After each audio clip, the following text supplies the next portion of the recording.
आज है अष्टमी का दिन और सभी जगह मंगल हो, यही मेरी कामना है। और हमारी माँ काली भी यही चाहती है, क्योंकि हम उसके प्यारे, बहुत ही प्यारे बच्चे हैं। तो माँ कभी भी किसी का बुरा नहीं चाहती, आप सभी को पता है।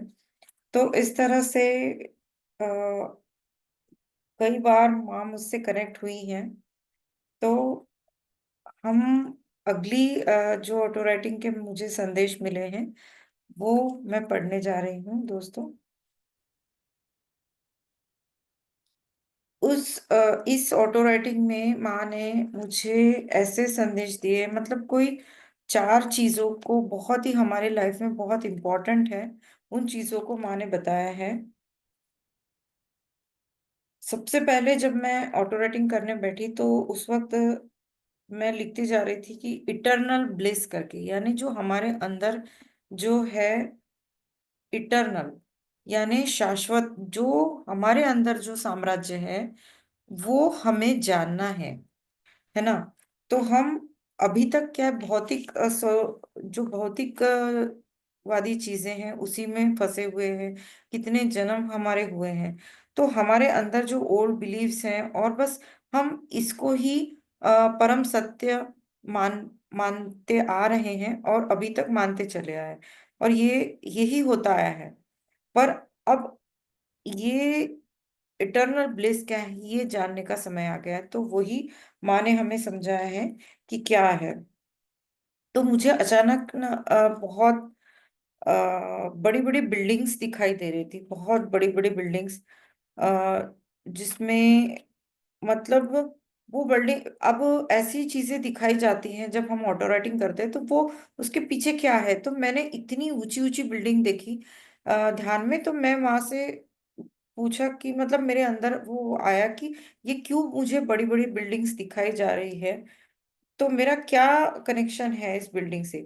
यानी उस वक्त माँ ने कहा है, सबसे पहला वाक्य, कि हमें कितना भी हम ऊंचे स्थान पे चले जाए, यानी बहुत बड़े बड़े बिल्डिंग्स और फ्लैट स्कीम जो आजकल बड़े बड़े बिल्डिंग्स बन रही हैं, तो लोग बहुत ऊंचा ऊंचा, मतलब क्योंकि जमीन खत्म होने लगी है, पॉपुलेशन बढ़ रहा है, तो लोग बहुत ऊंची ऊंची इमारतें बनाते हैं।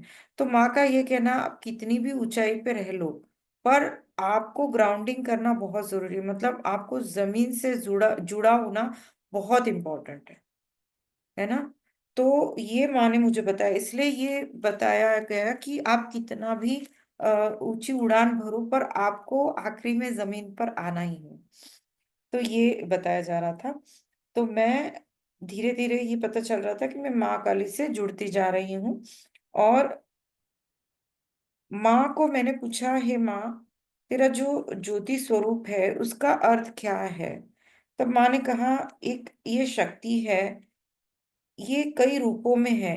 जैसे कि आपकी आत्मा, जो आपके अंदर की चेतना है, वही वो ज्योत है। जैसे आकाश, पृथ्वी, और कई लोकों में मतलब जैसे देखिए कि ये क्या है, हमारा शरीर जो है ना, पंच महाभूतों से बना है। तो आकाश, पृथ्वी, ये इनका जो छोर है, इसके बीच में क्या है, वायु है। तो ये हर जगह, हर लोकों में जा सकती है, वायु जो है ना, हर जगह विचरण कर सकती है। और इस तरह से मैंने पूछा कि हमारे मेंटोर कौन कौन है।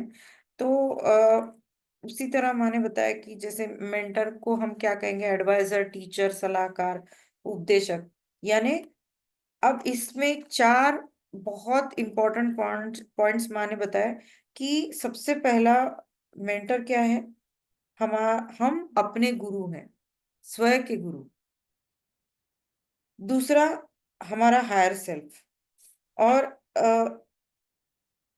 तीसरा है ये अ, लोग, लोग मतलब लोग, एक्चुअली मराठी में मेरी मतलब मैं मराठी में राइटिंग करती हूँ, तो वो मैंने चेंज नहीं किया, लोग।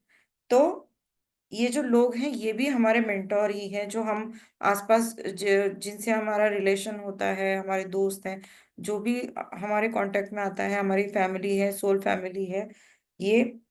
और प्रकृति, परिस्थिति, यानी जो जिस तरह से परिस्थिति होती है उस तरह से वो भी हमें ज्ञान ही देती, वो भी हमारी मेंटोर है, एडवाइजर है, टीचर है। और चौथा है ये धरती, ये प्लेनेट। अब इसको माने, ये चार पॉइंट्स बताए, ये हमारे साक्षात गुरु हैं। तो हमारा जो मतलब पहला पॉइंट है, ये हायर सेल्फ जो है हमारी कैसे गुरु है। हम अपने अपने गुरु हैं, यानी हमारी हायर सेल्फ। तो ये किस तरह से हमारी गुरु हैं, ये बहुत इंपॉर्टेंट पॉइंट है। ये मतलब मैं ये नहीं कह सकती हूँ कि कल जो मैसेज मिला वो अच्छा है या ये अच्छा है। बहुत ही सारे मैसेज बहुत इंपॉर्टेंट है माने, क्योंकि अभी आगे आने वाली जो धरती पर बहुत सारे चेंजेस होने वाले हैं। इसलिए आपको बहुत जरूरी है ये जानना कि हम किस तरफ जा रहे हैं। ठीक है। तो इसलिए माँ ने ये बहुत इंपॉर्टेंट मैसेज दिया है, इसमें आप लिख भी सकते हो, बहुत इंपॉर्टेंट है ये। माँ ने कहा कि हमारी जो हायर सेल्फ है ये हमारी सबसे पहला मेंटर है, यानी हमारी टीचर, एडवाइजर है। इसके बारे में बताया है कि ये अपना अस्तित्व बताता है। उसकी कृपा से हम कई सारे लेसन्स लेते हैं, सीखते रहते हैं इस लाइफ में। और अपनी आत्मा की आवाज जो सुनेगा वो बाजी जीतेगा। और उससे सुननी पड़ेगी, नहीं तो जन्म भर दूसरा गुरु या शिक्षक को ढूंढते रह जाओगे। और कि वो अब आकर हमारी लाइफ को का सोना बनाएगा। और हमें ये सामर्थ हमें ही ये सामर्थ्य है, मतलब हम किसी पे हम आश्रित रह जाएंगे हम अगर अपने गुरु नहीं बने, हम ध्यान नहीं करें या हम अपने आप अंदर की आवाज नहीं सुनेंगे। तो जो हम अपने अंदर का जो गुरु तत्व है वो नहीं जान पाएंगे, तो हम क्या करेंगे, भटकते रह जाएंगे। यहाँ से हमें कुछ लेसन मिल जाए या ये गुरु से हमें कुछ मिल जाए, तो यही हम करते आ रहे हैं ना। तो कई जीवन से यही करते आ रहे, पर अभी इस समय में हमें एक्चुअल गुरु इस युग में मिलना थोड़ा मुश्किल है। इसलिए हमें अपने आप को जानना है। तो इसलिए हमारी जो हायर सेल्फ है उसकी जो वो क्या कहती है उसको पूरी तरह से सुनो, नहीं तो आप अपने लाइफ का जो आप अपने लाइफ का जो बन रहा है उसकी आवाज सुनते सुनते आप अपने लाइफ का सोना बना सकते हो। और नहीं सुनोगे तो अ, हम में वो सामर्थ्य है और हमारी हायर सेल्फ वो सब कर सकती है। विश्वास रखकर उसे कनेक्शन बनाओ। तो ये माँ कह रही है, यानी कि वही कि हम अपनी हायर सेल्फ के साथ में ही कनेक्ट होते हैं ना जब हम लोग मेडिटेशन करते हैं। तो ये बहुत इंपॉर्टेंट है। दूसरा पॉइंट था कि परिस्थिति, यानी सिचुएशन। जो परिस्थिति हमारे साथ में, जैसे आपने कभी देखा होगा कि बचपन में कोई हम लोग हमने बहुत मतलब अलग ही लाइफ देखी है ना। हमारे बचपन में बहुत सारी चीजें इजीली नहीं मिलती थी, या हम छोटी सी चीज थोड़ी बहुत ही चीजों में बहुत खुश रहते थे, दो या तीन जोड़ी कपड़ों में। पर आज का मॉडर्न जमाने में बहुत सारा लाइफस्टाइल के हिसाब से कपड़े चाहिए, फिर लोगों की बहुत जरूरतें, मतलब जितना मतलब कम में भी उस वक्त में लोग बहुत खुश रहते थे। पर अभी क्या है, हर पार्टी में जाना है, हर जगह जाना है तो अलग अलग कपड़े। इस तरह से हम बहुत सारे कुछ सामान लेना है तो बहुत सारी चीजों में हमने अपने लाइफस्टाइल में डिफरेंस कर लिया, तो यही अपनी लाइफ है, इसको ही हम लोग मानते चले आए। तो परिस्थिति मतलब छोटी सी भी छोटा सा घर हो या छोटी फैमिली हो, या पहले के जमाने में तो इतनी बड़ी फैमिली में लोग तब भी खुश रहते थे। पर आप अभी क्या है परिस्थिति, अभी की परिस्थिति में सिर्फ चार लोग, हम दो, हमारे दो। तो इसी तरह से ये लाइफस्टाइल चल रही है लोगों की, तो इसमें भी लोग दुखी हैं, हर घर में कोई ना कोई परेशान है। पहले के जमाने में 15-15, 20-20, 25 लोग एक घर में रहते थे और तब भी खुश थे, और बहुत उनको कोई बीमारियां नहीं होती थी। तो अभी ये जो आइसोलेट फैमिली होने लगी है तो इसमें कितनी लोगों को बीमारियां होने लगी है, लोग खुश नहीं रहते। तो ये परिस्थिति जो है ना, तो ये भी हमें क्या है, सिखाती है। तो इस तरह माँ ने बताया, परिस्थिति व्यक्ति को बदल बदल के रख देगी। जैसे जब परिस्थिति ऐसी है, एग्जाम्पल, उस वक्त मुझे ना एक सीन दिखाया गया कि एक फैक्ट्री में एक व्यक्ति है, अ, अंदर किसी ने, मतलब वो फंस गया है अंदर, और किसी ने क्या हुआ, फैक्ट्री खत्म होने के बाद, मतलब पूरे सब लोग वर्कर बाहर जाने के बाद क्या होता है, लॉक लगाते हैं फैक्ट्री को। तो इस तरह से एक आदमी वहां पे फंस जाता है। ठीक है। तो वहां पे लॉक लगाया गया, और वो अचानक कमरे का दरवाजा बंद कर दिया गया, और कई दिनों तक अब वो नहीं खुलने वाला। यानी उसके बाद क्या था कि वो फैक्ट्री में कोई कुछ दिनों तक, मतलब किसी कारण से वो फैक्ट्री बंद रहने वाली थी, यानी छुट्टी होगी या कुछ था। तो वो आदमी अब फंसा है उस फैक्ट्री के अंदर, अब तो खुलने वाली नहीं है। फिर उसके बाद उसको पता चलता है कि मैं तो बंद हो गया हूँ, और मैं, वो आवाज लगा रहा है पर कोई उसकी आवाज नहीं सुन रहा। और उसको ध्यान में आता है कि अरे, अब तो मैं मतलब कई दिनों तक बंद रहूंगा, और यहाँ पे खाने पीने की भी चीजें नहीं है, तो मैं कैसे सरवाइव करूंगा। तो ये मुझे दिखाया गया। तब माँ क्या कहती है, इस परिस्थिति में आप क्या करोगे। सोचो आप लोग क्या करते, मैसेज में डालिए चैट में। अगर ऐसी परिस्थिति में हम क्या करते, हम घबरा जाते, या हम बहुत, मतलब हम सोच ही नहीं सकते, या किसी को हार्ट अटैक भी आ सकता है कि मैं कैसे, मतलब जो कमजोर दिल का रहा है। पर नहीं, उस वक्त माँ देखिए क्या कह रही है। अब वो नहीं खुलने वाला, अब अंदर से वो व्यक्ति बंद हो चुका है। उसे शॉक लगेगा या डिप्रेशन में जाएगा, ये होकर, मतलब कुछ ना कुछ उसको होगा, या हार्ट ब्रेक हो सकता है, या उसके बजाय वो मार्ग ढूंढेगा बाहर निकलने का। अब देखिए कैसे। अब आप बोलेंगे हो ही नहीं सकता, किस तरह से, क्या, कैसे।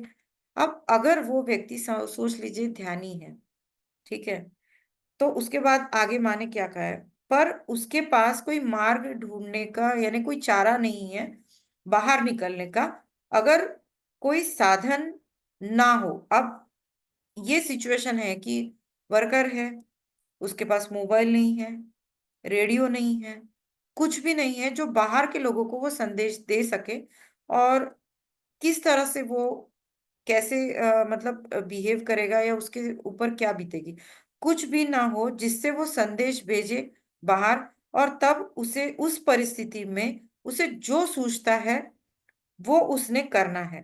उसी प्रकार परिस्थिति, यानी ये एक मेंटर है। अब आप समझ गए, यानी कैसे परिस्थिति में हमारी मेंटर है, और हर एक के लाइफ में ये चीजें आती है, कोई भी इससे बचा नहीं है। मतलब आप सोचिए कि हमें कौन सी एक मिनट,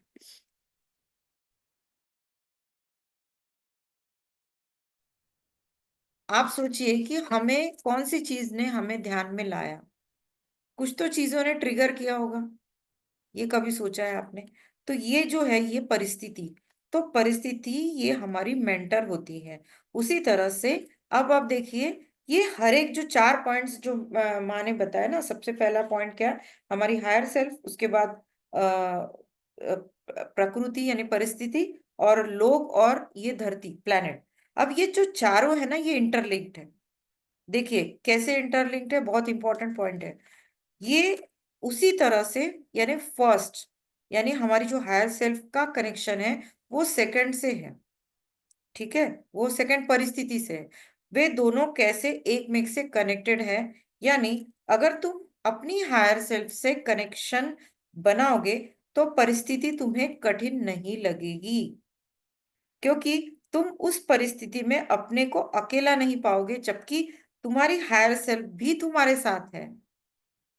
अब देखिए कितना इंपॉर्टेंट पॉइंट है, क्योंकि आप उस वक्त क्या सोचोगे कि, जैसे आपने सुना होगा कि कई लोग ध्यान करते करते ही, आ, बहुत लोगों को मतलब भूख कम लगती है, उनकी भूख प्यास कम हो जाती है, अपने आप ही उनका खाना कम हो गया है। आपने कई ऋषि मुनि उनको भी सुना होगा, और ये सच है। तो वो ऐसी कुछ चीजें करने की कोशिश करेगा जिससे वो भूख को कंट्रोल कर सके। अब उसके पास अगर उसको ध्यान आता है वो अपने अंदर यानी अपने हायर सेल्फ से कनेक्टेड है, तो वो शांत होगा। पहले तो वो ज्यादा हाइपर टेंशन में नहीं जाएगा, डिप्रेशन में नहीं जाएगा। वो पहले थोड़ी देर काम होगा, ध्यान में जाएगा। वो सोचेगा क्या, किस तरह से मैं इस परिस्थिति से बाहर निकल पाऊं। तो इसी तरह से वो अपनी हायर सेल्फ से जब कनेक्ट होगा, तो उस परिस्थिति से वो कैसे बाहर निकला जाए, उसको कोई ना कोई मार्ग मिलेगा। ठीक है, ये एक सीन था। अब से थर्ड पॉइंट क्या था? लोग। अब लोग कैसे हमारे मेंटर होते हैं, ये तो बहुत इंपॉर्टेंट है समझना है।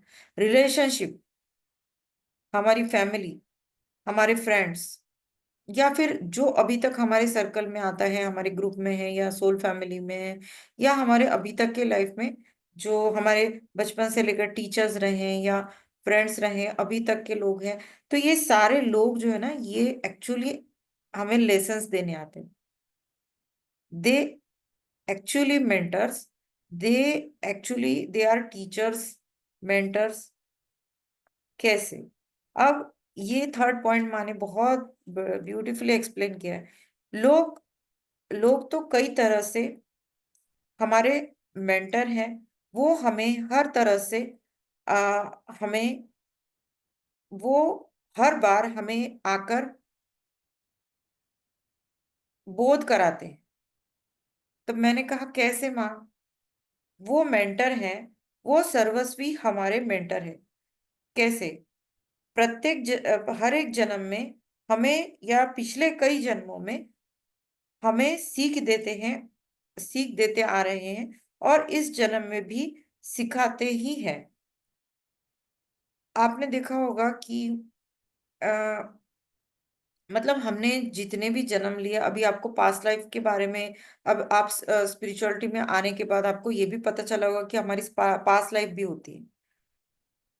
तो इस तरह से ऐसा जरूरी नहीं है कि हम कोई भी धर्म में जन्म लिया होगा हमने, आज हम दूसरे धर्मों को नाम रखते हैं या उनके प्रति कुछ बोलते हैं, कुछ भी अपशब्द बोलते हैं, पर हम शायद पिछले जन्म में उसी धर्म में होंगे, है ना? तो ये होता है।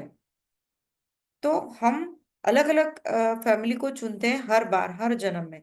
तो उस तरह से हम लोग सीखते आ रहे हैं। अगर हम आज देखिए कि मतलब ये पता चलने लगा है स्पिरिचुअलिटी की वजह से कि हमें ये लोग जो हैं, रिलेशनशिप है, ये हमें पता चलता है जब ध्यान में आने के बाद कि यही हमारे एक्चुअल, हम लोग इनसे एग्रीमेंट करके आते हैं। जैसे आपने जीवात्मा जगत के नियम ये बुक अगर पढ़ी होगी, तो उसमें यानी law of the spirit world, उसमें एक्चुअल आपको पता चलेगा कि हम कई जन्म जन्म लेते हैं, और ये जो लोग हैं हमारे मतलब हमारे एंसेस्टर है, ये हमारे घर में फिर से जन्म लेते हैं।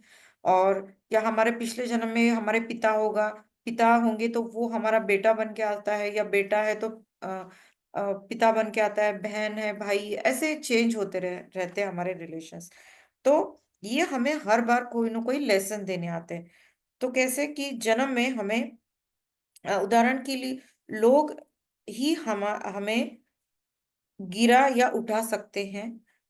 हमें उनके वजह से ठोकर लगी या दुख पहुंचता है, उसी वक्त आप पॉजिटिव वे में समझो, उससे हमें करेक्ट करके सीखना आना चाहिए।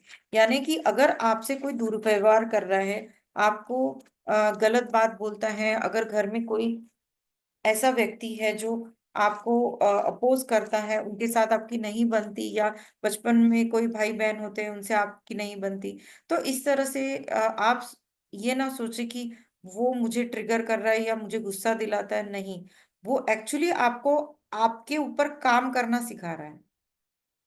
यानी उस वक्त आपको पॉजिटिव रहना है, आपको समझना है कि वो अगर मुझे इस बात से चिढ़ा रहा है या मैं गुस्सा कर रहा हूँ, तो मुझे कौन से चीज पे मेरे काम करना है। यही स्पिरिचुअलिटी का मीनिंग है। तो उनकी सहायता से हमारी उन्नति होती है।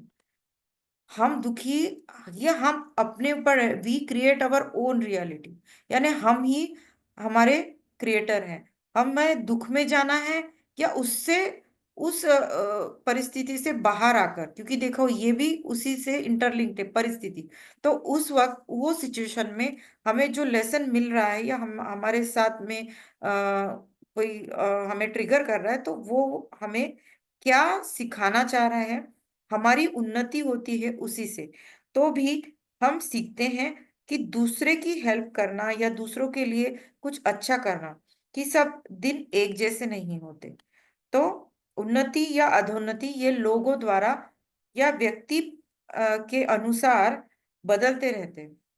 यानी हर वक्त परिस्थिति एक जैसी नहीं रहेगी, है ना। कभी सुख कभी दुख आता है। तो जब हम बोलते हैं ना कि ये रियल बात है कि हमें जब दुख मिलता है ना, तभी हमें असली लोगों की पहचान होती है। जब तक हम अच्छे अच्छे बहुत हमारे पास पैसा है, हम बहुत लेविश लाइफ जी रहे हैं, तो हमारे साथ सभी लोग रहते हैं। पर जब सही में परिस्थिति बहुत ही विपरीत हो जाती है, उससे एकदम सडन चेंजेस आते हैं, तब आपको पता चलता है कि हमारे असली फ्रेंड्स कौन से हैं, और या हमारे रिलेटिव्स हमें हमारे दुख में सहायता करेंगे या नहीं। और उस वक्त उस परिस्थिति से हम कैसे बाहर आना है, और इस तरह से ही हमें लेसन्स मिलते हैं। और क्योंकि बचपन से ही हम व्यक्तियों के इन्फ्लुएंस में आते हैं, मतलब हम बचपन से हमारे माँ बाप के इन्फ्लुएंस में, हमारे टीचर ने जो बताया, हमने स्कूल में जो पढ़ा, हमारी स्कूल भी तो ये भी हमें इन्फ्लुएंस में डालती है ना। क्योंकि पहले के जमाने में गुरुकुल पद्धति हुआ करती थी, उस तरह से अभी स्कूलिंग नहीं होती। तो ये जो हमारा एटमॉस्फेयर है, उस तरह से हमारे ऊपर मतलब उनके ही इन्फ्लुएंस में हम लोग अभी तक जीवन जी रहे हैं। तो जैसे हमारे माता पिता, दादा दादी, नाना नानी, अरे ये नहीं करना है, वो नहीं करना है। जैसे मैंने कल पूजा के बारे में बताया, है ना। पूजा पूजा क्या है, और क्या करना है हमें, पूजा पाठ, ये सारी चीजें हमें जो बचपन से सिखाते आ रहे हैं, ठीक है, वो गलत नहीं है। पर अब जब हमें समझ में आ गया, क्योंकि वो हमारे बचपन से लेके जो सोल के लिए, सोल को अपग्रेड करना था, है ना। जैसे हम एग्जाम देते हैं ना, उस तरह से हम एग्जाम्स देते रहते हैं, तो हमारी सोल क्या है, अपग्रेड होती रहती है। तो इस तरह से हमें जो सिखाया जाता है वो हम लेते जाते हैं, और हम सीखते चले जाते हैं। तो अब जैसे एग्जाम्पल, बाल नहीं काटना इस दिन, नाखून नहीं काटना, या इस दिन हमें घर से बाहर नहीं निकलना है, बिल्ली ने रास्ता काट दिया, है ना। तो ये क्या होता है, ये सारी चीजें जब मैं मेडिटेशन में आई, तब मैं बहुत सारी चीजों को मैं छोड़ती चली गई। क्योंकि बिल्ली रास्ता काट गई, इसका मतलब ऐसा नहीं है कि आपके साथ बुरा होगा। ये आपने सोच लिया उसी वक्त कि अभी तो मेरे साथ पक्का बुरा होगा। तो आप जिस रास्ते से जा रहे हैं, शायद वो परेशानी में होगी, वो कोइंसिडेंस होगा, उसका कोई भी कसूर नहीं है, वो एक जीव है, उसका कोई दोष नहीं। तो इसमें से ही हमें बाहर निकलना है, क्योंकि ये पुरानी धारणा जो है ना हमारे दिमाग में बिठाई गई है, उससे बाहर निकलना है सबसे पहले। तो हम इनके इन्फ्लुएंस में रहते हैं, दादा दादी, नाना नानी, मम्मी पापा व्यवहार, ये भैया दीदी, इनका व्यवहार देखकर हम अपनी धारणा बनाते हैं। जैसे छिपकली है, अरे मेरी मम्मी डरती है छिपकली से, अरे कॉकरोच देखने के बाद मेरी मम्मी डरती है, मतलब मुझे भी डरना चाहिए। तो ये हम लोग क्या है, बचपन से देखते, अरे छिपकली दिख गई, अरे वो भी एक जीव है, हम डरते हैं, अरे वो आ जाएगी हमारे ऊपर, अरे कॉकरोच देख के। ये मेरे साथ हुआ है, क्योंकि मैं बचपन में कॉकरोच से बहुत डरती थी। मैंने देखा कि मम्मी चिल्लाती थी, तो मैंने भी वही ले लिया लेसन, कि अरे हाँ, कॉकरोच को देख के चिल्लाना चाहिए। तो इस तरह से क्या है, फिर मैंने अपने आप को चेंज किया कि नहीं, वो सबसे ज्यादा, वो जो प्राणी है, वो जीव है, उनको बहुत डर होता है, उनको अपनी जान का बहुत डर होता है। तो यही हमें देखना है कि क्या है हमें, यानी कि टोटली अवेयरनेस, ये बहुत इंपॉर्टेंट है। जब आप मेडिटेशन में आते हैं ना, तो इम्पॉर्टेंट है कि अवेयरनेस में रहना है। जो प्रकृति है, जो जीव जंतु प्राणी, पशु पक्षी है, इनके प्रति भी आपके अंदर एक प्रेम निर्माण होना चाहिए, ये बहुत इंपॉर्टेंट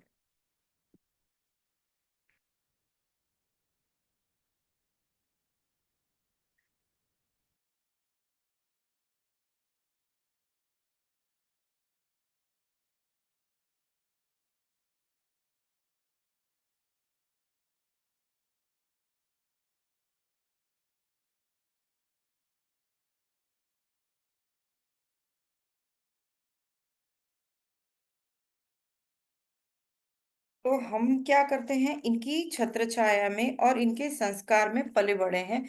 जो हमारे माता पिता या हमारे सगे संबंधी हैं, इनकी छत्र छाया में हम रहते हैं और आसपास के लोगों के इन्फ्लुएंस में रहते हैं।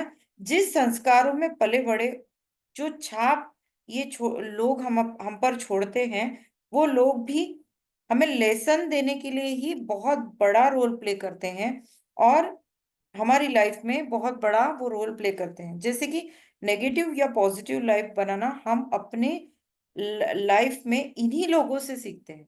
यानी कि जैसे मैंने अभी एग्जाम्पल दिया, कि बिल्ली का एग्जाम्पल दिया, छिपकली का, तो क्या है कि हमें डराया गया है, बहुत सारी चीजों में डराया गया है।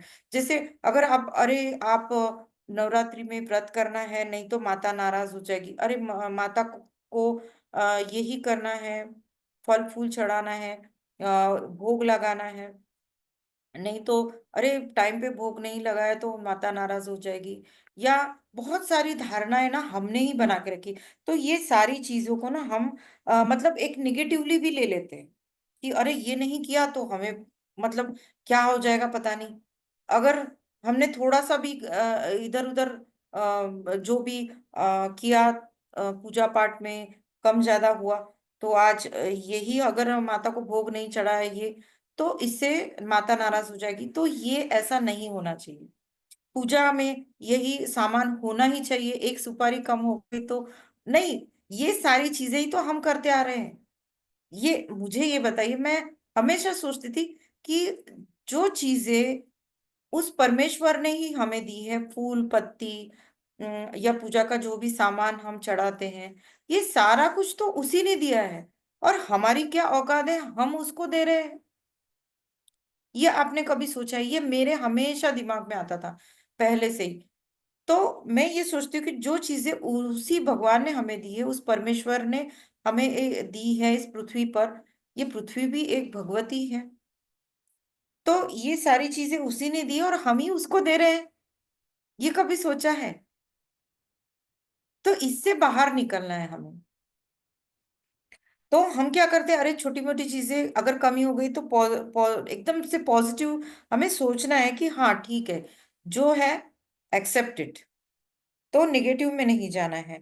इसी तरह आप डिपेंड कर, मतलब ये सारी चीजों को डिपेंड, अगेन वो परिस्थिति, ये सेकंड लिंक, मतलब जो सेकंड पॉइंट है उससे पूरा इंटरलिंक्ड है। तो ऐसा हम अपना जीवन जीने का तरीका लोगों से ही सीखते हैं। यानी कि लाइफ जीना लोगों से, हम पूरी तरह से लोगों से ही सीखते हैं। तो अब मैंने जिस तरह बताया कि हमारे जो लाइफ में लोग आते हैं उसी तरह से वो ही हमारे मेंटर है। पर जब हम स्पिरिचुअलिटी में आते हैं तब हम इन चीजों को पीछे छोड़ते जाते हैं। परिस्थिति, लोग और बहुत सारे चेंजेस हमारे में अंदर आते जाते हैं। तो ये सारी चीजें हम सीखते जाते हैं, इसलिए लोग भी बहुत इंपॉर्टेंट रोल प्ले करते हैं हमारी लाइफ में। यानी कि हमने ओल्ड बिलीफ्स को तोड़ दिया और हमें लोगों ने ट्रिगर किया, तो हम मेडिटेशन में आए, या हमें गुस्सा आ रहा है, या हम ये चीजें कर रहे हैं, या हम, यानी कि इसके अंदर अगर जेलसी और ये सारी जो भावना है ना बहुत सारी, तो ये हम, मतलब हमारे जो आसपास के लोग हैं, बचपन में हमने जो देखा है ना, एक छोटा सा बच्चा देखा है, देखेगा वही सीखेगा ना, है ना। अरे वो पड़ोसी देखो, उनके घर में कितना अच्छा कार आ गई, दो दो कार आ गई, और ये आज ले लिया। तो ये सारी चीजें हम देखते आ रहे, तो हम भी वो ही करते हैं। तो इससे बाहर निकलना है, हमें खुश होना है कि हाँ दूसरे, बहुत अच्छी बात है कि उन्होंने कार ले ली, तो मैं भी मैनिफेस्ट करती हूँ या करता हूँ कि मेरे पास भी जैसे उनके पास एबंडेंस है, वैसा मैं उनके लिए बहुत विशेष देता हूँ और मेरे घर पे भी वैसा ही एबंडेंस आएगा। तो इस तरह से हमें सोचना चाहिए, है ना। और फोर्थ पॉइंट बहुत ज्यादा इंपॉर्टेंट, जो कि जिस प्लेनेट पे हम रहते हैं, हमारा प्लेनेट क्या है, मदर अर्थ, यानी पृथ्वी माँ, ये सबसे बड़ा बहुत इंपॉर्टेंट पॉइंट है। हम लोग, जैसे मैंने वो बुक को बताया कि the law of spirit world, उसमें आप जानेंगे कि हम यहाँ के धरती के वासी नहीं हैं। हम बड़ी दूर से आए हैं। यानी कि हम इस प्लेनेट के नहीं हैं, हम कोई अदर डायमेंशन से हैं, कोई अदर प्लेनेट से आए हैं, और हम इस धरती पर लेसन्स लेने आए हैं। और वो जो अब आप बुक पढ़ेंगे ना, उसमें आपको क्लियर पता चलेगा कि हम यहाँ पे सिर्फ लेसन्स लेने आए हैं, हम कुछ सीखने आए हैं इस धरती पर। और अभी जैसे शिफ्ट हो रहा है धरती प्लेनेट, हमारी धरती माँ का, तो इस तरह से बहुत सारे लोग जो हैं, स्टार सीड है, ये ध्यानी है। इस वजह से हम ध्यान करते तो धरती माँ भी ध्यान की ही स्थिति में है, और धरती माँ को इवॉल्व करने के लिए हम ध्यानी भी हेल्प कर रहे हैं। इसीलिए इतने सारे ध्यान में लोग आते चले जा रहे हैं, दिन ब दिन ध्यान बढ़ते जा रहा है इस पृथ्वी पर, क्योंकि पृथ्वी को 5D में जाने के लिए ध्यानी लोग बढ़ते जा रहे हैं। उसी तरह से ये 5D का जो शिफ्ट होने वाला है अर्थ का, इसके लिए बहुत इंपॉर्टेंट रोल प्ले करते हैं हम लोग। ध्यान, इसलिए ध्यान बढ़ाना है, ध्यान का प्रचार करना है। तो अब धरती प्लेनेट कैसे इंपॉर्टेंट है, ये हम फोर्थ पॉइंट जानेंगे। हम जिस प्लेनेट या ग्रह पर रहते हैं, जैसे पृथ्वी, उससे भी हम कनेक्टेड रहते हैं। जैसे हम बोलते हैं ना, ग्राउंडिंग करना है। मेडिटेशन में बहुत एनर्जी जब बढ़ जाती है, बहुत, आप देखते होंगे कि बहुत हायर एनर्जी जब बढ़ जाती है, तब हमें ग्राउंडिंग के लिए बताया जाता है। तो ग्राउंडिंग क्या है, हमें पूरी तरह से हमारी एनर्जी को मर्ज करना है पृथ्वी माँ के साथ में, यानी टोटली ग्राउंडिंग। तो हम कभी उसका मेडिटेशन, आप लोगों ने तो किया होगा ना इस प्लेटफॉर्म पे, तो या फिर हम करेंगे उसका मेडिटेशन एक बार। तो ग्राउंडिंग कैसे है वो करना बहुत इम्पोर्टेंट है। तो जैसे कि निसर्ग, जो हमारा जो नेचर है, यूनिवर्स, सॉरी, नेचर जो है हमारा, जैसे पहाड़ है, जानवर है, पृथ्वी, इस पृथ्वी पर पानी है, पशु पक्षी, पेड़, हाँ, तो हवा, ये सारी प्रकृति है ना, ये सब हमें सिखाते हैं, ये भी हमारे मेंटर है। ये बहुत इंपॉर्टेंट है। देखिए, आप कहीं अम, अच्छी जगह पे जाते हैं घूमने, हरिद्वार, ऋषिकेश, या महाअवतार बाबा जी केव्स आपने गए होंगे, तो ये सारी चीजें हम एक्सप्लोर करने जाते हैं, क्योंकि यहाँ से हम एक्चुअली इन चीजों के साथ में हम कनेक्ट होने जा रहे हैं। वहां पे बहुत ऊर्जा है, और हम वहां पर ध्यान करते हैं, या हम उस जगह से कनेक्ट होकर हम अपनी आध्यात्मिक उन्नति करते हैं, हम अपनी एनर्जी का लेवल बढ़ाते हैं, अपनी, यानी उस फ्रीक्वेंसी के साथ हम अपने को हमारे फ्रीक्वेंसी मैच करते हैं, अपने वाइब्रेशंस को हाई करते हैं। तो इसलिए हम मतलब कोई ज्योतिर्लिंग जाता है, कोई धार्मिक स्थल जाता है, कोई हरिद्वार, ऋषिकेश, गंगा जी में, अभी प्रयागराज में, तो ये सारी चीजें हम क्यों करते, क्योंकि हमारे अपनी एनर्जी को एनहांस करना है हमें। तो ये सारी जो प्रकृति है, वो भी हमारी बहुत अच्छी मेंटर है। जैसे कि हमारी आत्मा कभी भी उच्च आयामों में जाती है। जैसे अब यहाँ हमारा धरती पर काम है, ठीक है, इस जन्म में हमारा धरती पर काम है। हो सकता है जब हमने ये पूरे इस जन्म में लेसन ले लिए, उसके बाद हमारा नेक्स्ट प्लेनेट पे काम होगा, है ना, ये तो होता ही है। तो इस तरह से ये जो प्लेनेट है, हर जीवात्मा इस पृथ्वी पर हमेशा लेसन्स सीखने या अपने कर्तव्य करने आता है।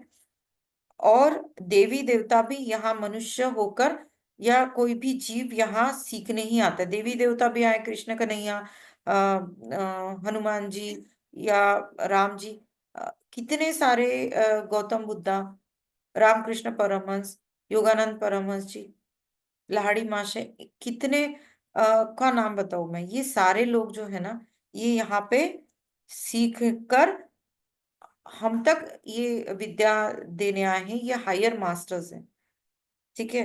तो ये लेसन लेने इस पृथ्वी पर आते हैं। तो पृथ्वी उसे बहुत कुछ सिखा जाती है। और बचपन से लेकर हम जो तरुण तारुण्य अवस्था से लेकर हम फिर बुढ़ापे तक जाते हैं, तो ये क्या है, एक हमारे अंदर बदलाव जो होता है ना, ये हमें सिखाता है ना। क्योंकि जैसे हम कोई बड़े ही पैदा नहीं होते, हम बच्चे होते हैं तो हम बच्चे ही नहीं रहते, हमें धीरे धीरे बड़ा बड़ा भी होना होता है, फिर बुढ़ापा आता है। तो ये सारी चीजें हमें सिखाता है। ये सबके, इन सब के बाद क्या होता है, उसके बाद एक लास्ट है मृत्यु। अब मृत्यु क्या है, मृत्यु के बाद भी क्या है, लोग, बहुत सारे लोग मृत्यु से डरते हैं क्योंकि उन्हें पता ही नहीं है कि बॉडी जो है वो नश्वर तो है, पर सोल कभी नश्वर नहीं है ना। तो क्योंकि पितामह पत्री जी ने भी बोला है लाइफ आफ्टर डेथ, डेथ यानी कि डेथ के बाद भी जीवन है। तो ये ही समझना है, और ये बहुत अच्छे से उस बुक में भी बताया गया है। तो मृत्यु, फिर जीवन, फिर भी जीवन, और ये चक्रों का फेर, ये चक्रों का फेर ही समझने यहाँ पे हम लोग लेसन लेने आते हैं। इसलिए कोई भी दुखी ना रहे, खुश हो जाए, क्योंकि ये हमारा वास्तविक घर नहीं, हम वहां से आए, हमें वहां जाना है। तो ये हम क्या करते हैं, यहाँ पर आकर इसी मोह माया में फंसे रहते हैं। हम इसको ही अपना वास्तविक जीवन या अपना वास्तविक घर मानते हैं, पर ऐसा नहीं है। तो ये अपनी लाइफ, ये लेसन लेते हुए अपनी लाइफ को जीना है, और अपनी लाइफ को संपूर्ण, पूरी तरह से चमकदार बनाना है, यानी कि सोना बनाना है, सुवर्ण की भांति इसे चमकदार बनाना है। उसी प्रकार जैसे धरती 3D 5D 60 70 में जाएगी, ऐस, ऐसा जो भी प्लैनेट या डायमेंशन में जो आत्मा है उसे निरंतर कार्यरत रहना होता है। यानी हम यहाँ अभी 3D से 5D तक शिफ्ट हो रही है धरती, फिर 6D में हो सकती है, फिर 7D में, पर हमें यहाँ नहीं रुकना है।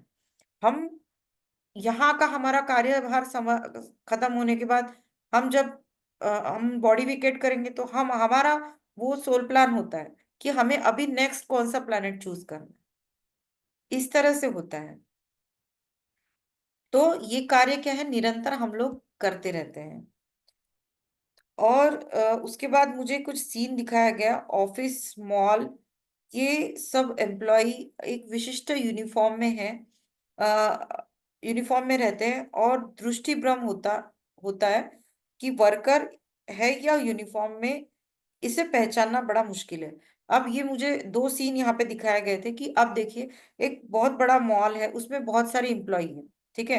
इम्प्लॉय जो है, वहां के जो वर्कर होते हैं, जैसे हम बड़े मॉल में जाते हैं, तब आपको, हम कपड़े के सेक्शन में जाते हैं, तो वो लोग हमें हेल्प करते हैं ना, मैम आपको कौन से नंबर का चाहिए आपको, हम हेल्प करें क्या। तो इस तरह से हमें पता चलता है ये एम्प्लॉय है, बराबर। अगर वो एम्प्लॉय वहां पे खड़े होंगे, हम कैसे समझेंगे ये लोग है या एम्प्लॉय है। उन्होंने कोई पर्टिकुलर यूनिफॉर्म पहना होता है ना। और इससे हमें पता चलता है, अगर पुलिस है या मिलिट्री ऑफिसर है या किसी को अगर पर्टिकुलर यूनिफॉर्म नहीं दिया होता, तो हमें कैसे पता चलता कि ये हमारी हेल्प के लिए, जो भी हमारे समाज में जो हेल्पर्स है ना, उनको पर्टिकुलर यूनिफॉर्म क्यों दिया जाता है, ये कभी आपने सोचा है? नहीं ना। क्योंकि ये हमारे जैसे नहीं दिखते, ये अलग है, क्योंकि ये सेवा करने आए हैं, तो इनको एक पर्टिकुलर यूनिफॉर्म ही दिया जाता है। तो उसी तरह से ये मुझे इसलिए दिखाया गया कि आप भी इस यूनिफॉर्म में हैं। इस पृथ्वी पर आप क्या कर रहे हैं, ये सेवा में है। आप एक यूनिफॉर्म में, उसके बाद आपको यूनिफॉर्म आपका चेंज करना है। जैसे गीता में कृष्ण भगवान ने कहा था, उनकी बात याद आ गई होगी आपको, कि ये वस्त्र हमेशा बदलते रहता है। अब सेकंड सीन मुझे ये दिखाया गया कि पेड़ों के ऊपर, पत्तों पर बहुत सारी धूल जमी है। पेड़ है, उसके ऊपर जो पत्ते हैं उसके ऊपर बहुत सारी धूल है, और बारिश का पानी उसके ऊपर धीरे धीरे ऐसे बूंद बूंद बारिश हो रही है। और बारिश की बूंदों से क्या हो रहा है, धीरे धीरे वो पत्ते साफ होते जा रहे हैं, यानी क्लीन होते जा रहे हैं, उस पे जो धूल जमी है, तो धूल साफ होती जा रही है। इसी प्रकार हमारे जो ये बारिश क्यों दिखाई जा रही थी, यानी कि हम अपने जैसे जैसे आध्यात्मिक लेवल हमारी बढ़ती जाती है, उस तरह से हमारे अंदर जो ओल्ड बिलीफ्स हैं, जो हमारे अंदर की का जो मैल है, जो धूल है, वो क्लीन होती जाती है। हम जब मेडिटेशन लेवल में जाते हैं, अध्यात्म की तरफ जाते हैं, बुक्स पढ़ते हैं, स्वाध्याय सुनते हैं, इस तरह से हमारी अ, अंदर की जो धूल है पत्तों की, वो साफ होती जाती है। बारिश की हल्की हल्की बूंदें, और बारिश क्या है, एक हीलिंग का प्रतीक है। जब आप बारिश में भीगते हैं, अब किसको बारिश पसंद नहीं है वो उनकी बात नहीं कर रही, पर जिनको बारिश बहुत पसंद है, और पहली जो बारिश की बूंदे वो कितना ब्यूटीफुल एक हीलिंग का काम करती है, हम कितने खुश हो जाते हैं, है ना। तो इस तरह से ये मुझे सीन दिखाया गया था। इसी प्रकार ये चार मेंटर सभी को, आपको स्वच्छ प्रेम करना है, ये माँ ने बताया है, और सभी मेंटर बहुत ही इंपॉर्टेंट रोल प्ले करते हैं। धन्यवाद, धन्यवाद, थैंक यू, लव यू, ये मैंने लिखा। ये कितना, मतलब ये वाला जो पोर्शन जब मैं पढ़ती हूँ ना मुझे बहुत अच्छा लगता है, और सही है ये। तो ये चार मेंटर हमारे लाइफ में है, तभी तो हम सीख रहे हैं इस धरती पे, नहीं तो ये सोचिए कि ये लाइफ कितनी बोरिंग हो जाती अगर ये सारी चीजें नहीं आती, मुश्किलें भी नहीं आती, अड़चने भी नहीं आती, सब अच्छा अच्छा ही जिसको मिलता है, कितनी लाइफ बोरिंग हो जाती। तो इसलिए ये सारा कुछ बहुत इंपॉर्टेंट है इस प्लेनेट पे, और इसी तरह से ये धरती माँ सबसे ज्यादा बहुत इंपॉर्टेंट है हमारे लिए, क्योंकि हम इसको देख के ही यहाँ पे रोल प्ले करने आए, हम एक यूनिफॉर्म में हैं अभी। Thank you, thank you.